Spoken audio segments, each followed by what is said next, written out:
په دې کې بل مسله هغه یاد کا د غسل متعلق چې نبی صلی الله علیه وسلم هغه طریقه باندې عمل کاو. اول چې سړی د استنجا وباچي نو په دې خیلاس بواچي او د خیلاس نه بغس لاس توبه راوړي. د سی بخاری کې راغلی خیلاس توبه راوړي د خیلاس نو بیا په دې غس لاس توبه راوړي او بغس لاس باندې استنجا وکړي. دا نبی صلی الله علیه وسلم طریقه ده. د دلک حدیث دا د عبد الله بن عباس وی میمونه رضی الله عنها ما ته پوښتنه کول دا زما ترور و نو هغه ما ته فرمایل وزعت لرسول الله صلی الله علیه وسلم غسلا ما پیغمبر له غسل وبکه خو دی وسترته بیا می غله خیمه جوړ کړه پرده می جوړ کړه فصب على يديه نو بلاس وبراوړول فغسلها مره او مرتين دو کرت یا یو کرت بل روایت کې درې کرت لاسونه وینځل ثم افرغ بيميني بیا په خیلا صبر واړول د خین علی شمال غست وبر واړول فغسل فرجه بیا استنجا وکړه ثم دلك يده بالارض بیا اذا لاس پزمکه باندې وو دا دوړ لاسونه او بالحائط یا په دیوال باندې نو بیا چې کوم خټن ختی وغي وینځلا ثم تمزمز واستنشق بیا خلیته بواچول بیا پوزتا وغسل وجهه ويديه بیا مخلا سن وینځل وغسل راسه بیا سر وینځ ثم صب على جسدي بیا ټول بدن بواچولې ثم تنحى بیا غزنه لګ اخواشو فغسل قدميه دوړ خپي وینځلې میمونوي فناولته خرقه ما ولت ليا ورکړه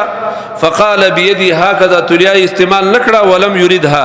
او لاسونو باندې ځان د سوچ کو په خپل لاسونو باندې ځان وشکو تلیا استعمال نکړه. د تلیا متعلق د بخاری روایتونو ټول دادي ولم يريدها بخاری کې ټول روایتونه دادي تلیا نه استعمال کړي. ابو داود ترمذی کې د روایتونو شته چې تلیا استعمال کړه د مندیل استعمال کړي دي. علماء دغه تطبیق هم د سویل دي چې دا د موسم پورې تعلق ساتي. اوړي موسم کې خلک تلیا نه استعمالي او تلیا د خلکو خو هم نه په اوړي موسم کې ځکه موسم ګرمي څومره چې بدن لون پاتې شي دومره بهتر ښکار کیږي.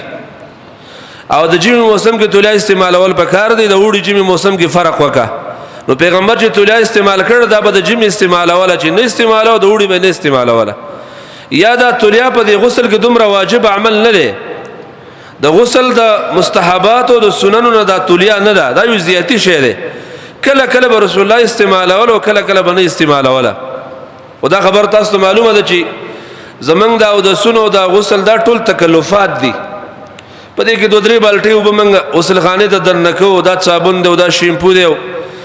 یو غنټه سره به غسل باندې دنه تیرې ټول یو سره به غسل کاړي ځای کوي. یو غن ټانکې دی یو سړی د غسل لري دوه کسان د غسل لګيږي هغه نه بده تولیا چې یو جو تولیا راوړي خامخا تولیا لازمه ده. دغه تکلفات دي او د الله د رسول په غسل کې په او داسه کې تکلفات کم چې کوم د تولیا به کله میلاو شغه به استعمال کړو که میلاو نه شغه باندې استعمال ولا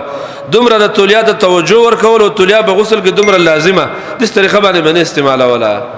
ځکه چې به هر شي کې هغه تکلفات نه کول نوهین علی تکلف په ملمستیا کې تکلفات دغه کم ډوړی کې تکلفات کم د ملمه په خوراک کې تکلفات کم نو دیو جن په غسل کې تکلفات کم په دیو داسه کې تکلفات کم او د وبو په لګولو کې تکلفات کم. دا به تکلف زندگی چې کله شروع شونه بیا خبره اسانيږي او چې زمونږه کوجدنم تکلف والی زمونږه رسختیم د تکلف والی و ادم د تکلف والی په مړی کې ډوړی کې ودام د تکلف والی ملمه چې راځي دغه د پاره خامخه قرضدار کوو تکلف غل کوو نو تکلف والا کارونه چې شروع شو بیا به زندگی ګرانیږي.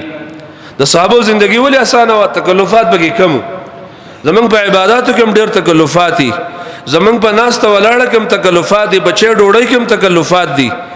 نو دا غي د وجنه موږ ته ژوندۍ ګرانه شوې دا غي پیسې نه پوره کیږي نو سړی بیا په سود باندې پیسې اخلي حرام به کوي غلا به کوي پردې برد براټینګي سود باندې به خلکو نه پیسې اخلي ځان به قرضدار کوي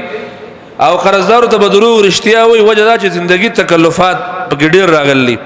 او د صحابه په جون کې تکلفات بالکل نه عبادت یې آسانو نو په داس دومره ټیم لګیدل لکه دا روایت ما مخکې جمعو کې ویلو اقامت وشو صفونه برابر شو نبی اسلام په جنازه باندې ودرې صفونه برابر کړي سم داس بزین کې رااله جذب جنابت کیم و ان مکانکم بخپل خوځه ودرېږي بس محراب کې دنه دروازه زر کمرې ته نه نوت او غسل وکړه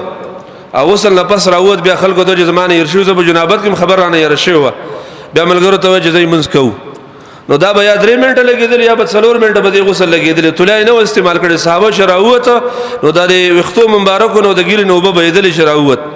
دا څومره به تکلف غسل لکه مونږ به چارک مولوی صاحب ته او دغه خلکو له جمع او غزم غسل کومه نو بیا به کور ته تلو 2-3 غنټه به زمون په غسل باندې لګېده جمع زمون نه قضا کېده په غسل کې زمون په ټلیفون جمع قضا کېږي نو په غسل کې به قضا کېده دا به تکلف غسل لګي او به استعمالول په داسه کې لګي او به استعمالول دا د سنت طریقې دی او د اخر زمانه علامه دادي چې خلک به څو سيزونو کې اعتداء او زیاتې کوي یو په دی او داسه کې په غسل کې او بل په دعاګانو کې وګدي دعاګانې به خلک کوي دا ډیر غلو په دعاګانو کې دنه کول دام د اخر زمانه نه خره سنت طریقه نه ده او د سونو کې ډیر وب استعمالول چې سړی ټوټي د ناس یو ټوټي په یک لګولي او د وبو د چپیرا بهیږي ته د ناس مزار مسواک وي او ټوټي د کولاو کړي دا طریقه خلاف سنت ده په غسل کې هم د دنیا او بزای کول په بالټو بزای کول دا خطر طریقه نه ده اگر کدا او د سو د وبو په غسل کې تحدید مراد نه ده دا تحدید والا حدیث چې دا د وجوب په درجه کې نه دي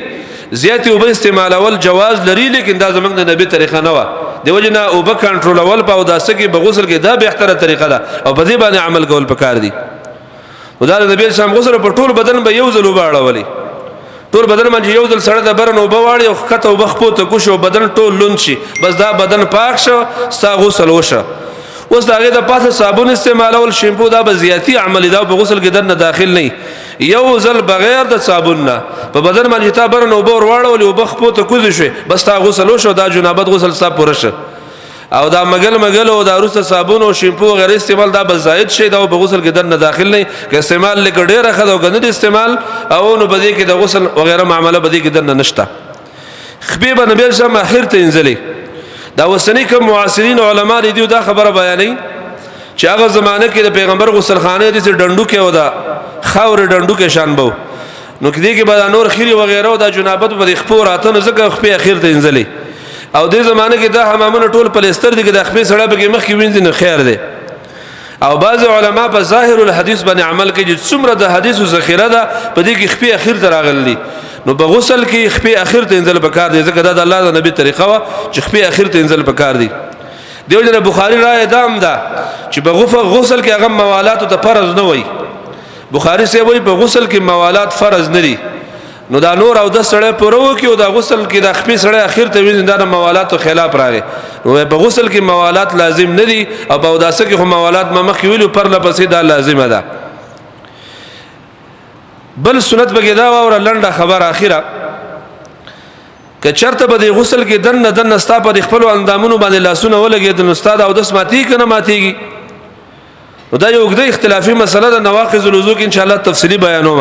عام اهل علم د سویل چې نه ماتيږي ځکه چې کسړه خپل اندام لګوتی به غسل کې وېسون دا بلا شهوت په شهوت باندې نه نو بده کې شهوت نه کستا په مګلو سره اندامونو سره ستاله سونه ټچم شو نو بده باندې ستا او دس نه ماتيږي دوباره او دس کول د ضرورت نشته بس دا اولنې او دس کافی دی د شیخ امین الله رای په دې خالص دویم جل کې لیکل وې درې او دس نه روسته غسل او د غسل نه پس بیا او دس کول د شک په بنیاد باندې وې دا بدعت د ځکه نبی سم به یو او دس کاو د غسل نه مخکې به او دس کاو روسته به او دس نه کاو ها که چرته دې شي چې ته غسل وکړو بیا سړی نه تش بول وغیرہ لاړ شي او د تش بول مسله پیدا شي بیا به سړی دوباره او دس کې دا خو معلومه ده ځکه نواقض ده او داسه چې کله پیدا شونه بیا او دس ماتيږي په دې باندې بیا به دوباره او دس کې په غسل کې د زنانو د سړو فرق نشته صرف یو فرق پکې راغلی دی چې زنانه به د جنابت د غسل لپاره خپل کونسي نه پرانیزي دا کمی کونسي او چونډه چې زنانو کړې دي دا د جنابت په غسل کې به نه پرانیزي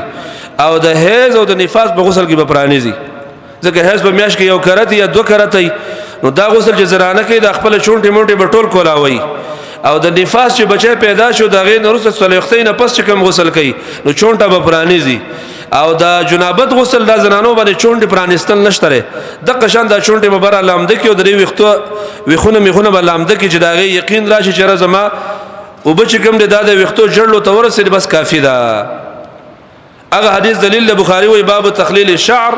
حتى اذا ظن انه قد اروى بشرته افاز عليه وختبه خومږي ستا ګمان راغی چې سمات سرمن ته وبور سره بیا په ټول بدن باندې وبر واچو په سر وبر واچو دا ستاره بار کافی ده بخاری مسلم کتاب الحیض کې ډیر روایتونه په دې باندې امام بخاری جمع کړی دي چې د جنابت په غسل کې په زنانه باندې کوسې پرانستل نشته لري او د څلوختې په غسل کې او د حیض په غسل کې به د کوسې خامخه پرانیزي او تاسو د دې نقطه معلومه ده د جنابت غسل کله کله روزانه واقع کیږي کله کله په دویم ورځ واقع کله په دریم ورځ واقع کیږي زنانو ته روزانه د چونډه پرانستل دا ګرانی دا معلومه خبره ده او د حیض غسل په میاشت کې یو ځل واقع کیږي دغه شان د نفاس غسل په کال کې 2 کاله پس یو ځل واقع کیږي نو ځکه شریعت کې دا نقطه ده چې کوم شی بار بار واقع کیږي نو شریعت په هغه کې اساني بیانوي او کوم شی چې زر نه واقع کیږي نو شریعت په هغه کې تا توجه دا کوڅه دی پرانه ځکه دا په میاش کې یو ځل پرانستل دي نو دا اساني دا زمونږ د شریعت محاسن دی او دغه پیدې دي چې کوم شی بار بار واقع کیږي نو شریعت خلکو ته اساني بیانوي او چې کوم شی بار بار نو واقع کې نو شریعت ته وي کوڅه پرانه ځانو زنانو باندې په جنابت کې کوڅه وغیرہ پرانسل چونټي دا په زنانو باندې لازم نه دي دا د غسل احکام ان شاء الله آینده جمعه کې زندگی او نواقض الوضو بیانو په کوم شینو او 10 ماتيږي او تیمم ماتيږي ان شاء الله دا غي وضاحت به بیانو